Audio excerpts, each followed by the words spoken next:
శ్రీ గురుభ్యో నమః. శ్రీ సచ్చిదానంద పగడాల వెంకటేశ్వర అవధూత స్వామి కందార్థములు 13వ అధ్యాయము మతాల లక్షణం 109వ కందార్థము.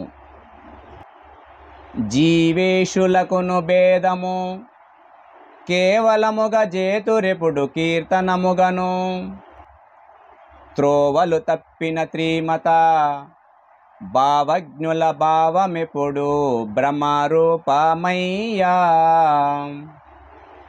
వారలాగెప్పుడు బ్రహ్మ తొలగాదయ్యా అమలాముగను కేవలాత్మను తెలియక సమాసిరి జగతిలో చావు పుట్టుకలతో బ్రహ్మరూపమయ్యా వారలాగెప్పుడు బ్రహ్మ తొలగాదయ్యా.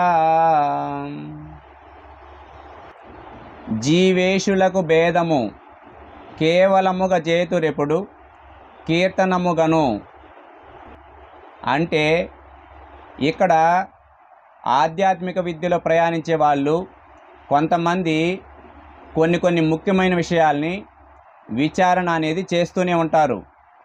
అటువంటివే ఈ సాంఖ్యము, తారకము, అమనస్కం అనేటివి.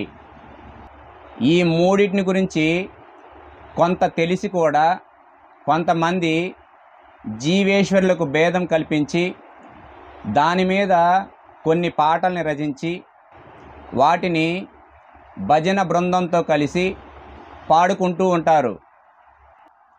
ఇటువంటి పాటల్ని వింటూ ఉండేటువంటి జనాలు ఏం చేస్తారంటే ఈ జీవుడనేవాడు కించజ్ఞత్వుడు, ఆ దేవుడనేవాడు సర్వజ్ఞత్వుడు అనుకొని ఈ మిగిలిన జీవితం అంతా కూడా ఆ దేవుడి సేవకే అంకితంగా చేయాలని అనుకుంటూ ఉంటారు. ఈ విధంగా కొంత తెలిసిన వారు, పూర్తిగా తెలియని వారు అందరూ కలిసి ఈ విధంగా ఉన్న కాలాన్నంతా కూడా భజనలు, కీర్తనలు ఈ విధంగా కాలాన్ని గడిపేస్తూనే ఉంటారు. ఇక పైన విచారణ అనేది చేయడానికి కూడా ప్రయత్నించరు.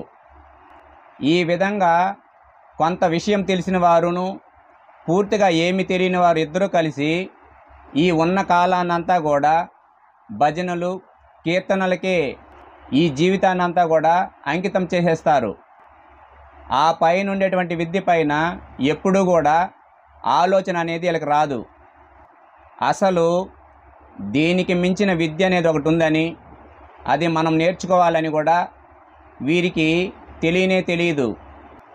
అసలు సాంఖ్యము, తారకము, అమనస్క విద్యల్ని నేర్చుకొని తరువాత ఈ జీవేశ్వరులకి భేదం కల్పించేటువంటి పాటల్ని పాడుకుంటారంటే వీళ్ళు నడిచేటువంటి దారి, వీళ్ళు ఆచరించేటువంటి పద్ధతులన్నీ కూడా బ్రహ్మరూపమని మనం చెప్పుకోవచ్చు.